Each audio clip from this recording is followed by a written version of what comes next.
to stand up for the taxpayer first and foremost, and that's what we do in Florida. So here's some facts. The state of Florida now has almost 4 million more residents than New York State does, yet New York's budget is over twice as large as the state of Florida's. New York City, with 8 million people, has a larger budget than the entire state of Florida. And yet our infrastructure is better, our roads are better, our services are better. And so these are choices. They don't respect the taxpayers in these places, and people have rebelled. Now, it's not just taxes. You have homeless problem. You obviously have had crime problem in some of these areas for a number of years. You've had Soros DAs.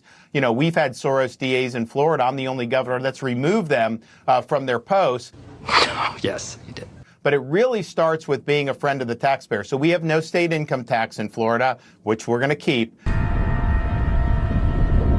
We have a sales tax, but the necessities of life are actually exempt. So food, medication, baby items, you don't even pay sales tax on that. And so if somebody is struggling trying to make ends meet, you know, we've done a lot to reduce the burdens on them.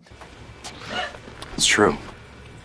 If you want to send your kid to college at one of our state universities, our in-state tuition is the lowest in the country, about $6,300, the same as the day I took office. The tuition hasn't budged, even though we've had inflation, you know, throughout the economy. So on issue after issue, we've stood for people that are working hard. We respect the taxpayers, and the proof's in the pudding.